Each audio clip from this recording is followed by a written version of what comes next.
Your great-grandmother fed 8 people on 30 cents, 3 ingredients. No recipe cards, no measuring cups, just a biological intuition passed down through kitchens that smelled of wood smoke and rendered lard. They call it poverty cooking. But Vaxalis reveals it was actually the pinnacle of nutritional stoicism. While we drown in a sea of ultra-processed convenience, we have forgotten that the women who raised this country were not cooking poor. They were cooking smart. This wasn't just survival, it was a masterclass in mineral density. One of these 3-ingredient meals contains more usable nutrition per penny than anything sitting in your overpriced organic pantry right now. Hit that subscribe button. Let's count down the 10 smartest longevity meals that the food industry needed you to forget. 10. Cornmeal mush. The slow-release glycogen protocol.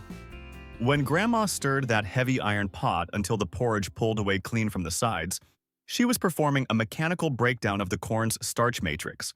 By cooling it into a loaf and frying it the next morning, she triggered retrogradation, creating resistant starch. This starch doesn't spike your insulin. It travels to your colon to feed the butyrate-producing bacteria in your gut. For 3 cents a pound in 1930, this was the ultimate slow-release fuel for a family doing hard labor. It provided the glycogen needed for the brain without the metabolic crash of modern sugary cereals. 9. Wacky cake, the emergency chemistry lesson. During wartime rationing, eggs and milk were non-existent. Bakers discovered that the reaction between vinegar and baking soda could leaven a cake perfectly. From a Vaxalis perspective, this is a lesson in acid-base homeostasis. The acetic acid in the vinegar creates carbon dioxide bubbles that lift the batter, while the cocoa provides a massive hit of polyphenols for heart health.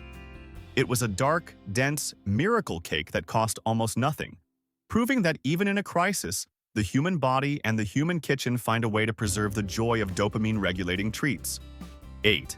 Potato pancakes, the potassium engine. Grandma grated raw potatoes straight into a bowl and squeezed out the starch water. This process concentrates the potassium and vitamin C of the potato. Potassium is the primary intracellular cation, essential for maintaining blood pressure and cellular hydration.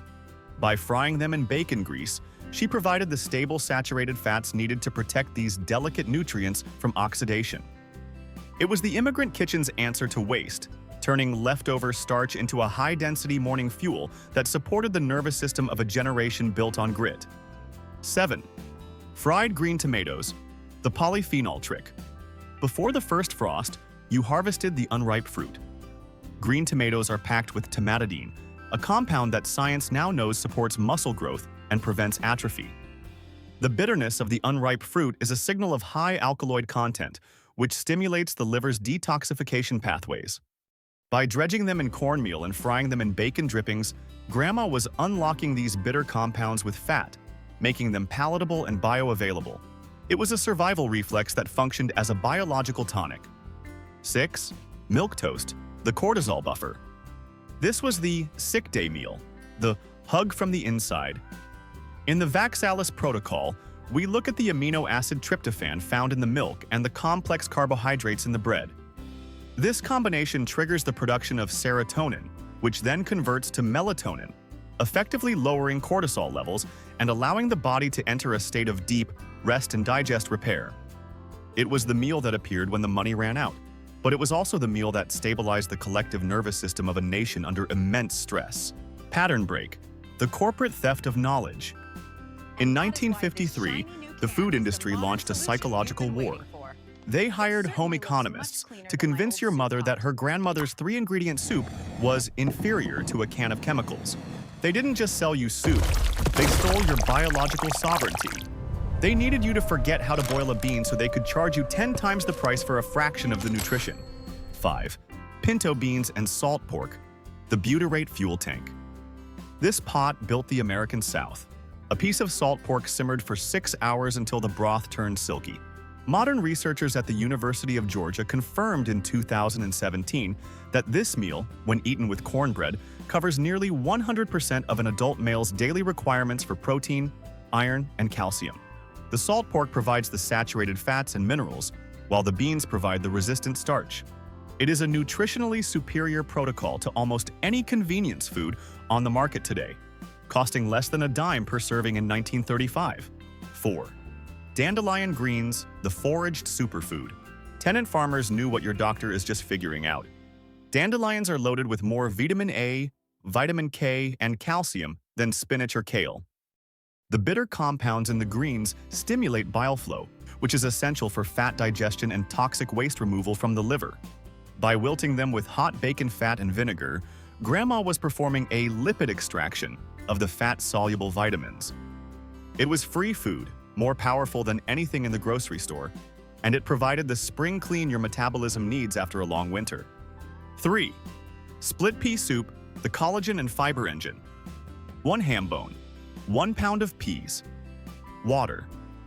As the bone simmers, it releases collagen and glycine into the broth, which are the primary structural components needed to repair your gut lining and your joints. The split peas provide more dietary fiber per serving than almost any other food on Earth, feeding the specific microbes that regulate your weight and mood. In 1940, this meal cost 14 cents. In 2026, it remains the most efficient way to rebuild a human body from the inside out for under $2. 2. Pot liquor and cornbread, the mineral extraction king. When you boil collard greens with fatback, the dark, smoky liquid left behind, the pot liquor, is more nutritious than the greens themselves. Every mineral that cooked out of the plant ends up in that broth. This is a concentrated electrolyte and folate infusion. When Grandma crumbled cornbread on top, she was creating a delivery system for magnesium, potassium, and vitamin K. It was considered the poorest meal in the South, yet it is one of the most mineral-dense preparations in traditional American cooking. It kept men strong in the fields and children resilient against disease. 1. Cornbread, milk, and onion, the satiety enzymatic peak. This is not a recipe, it is a metabolic memory.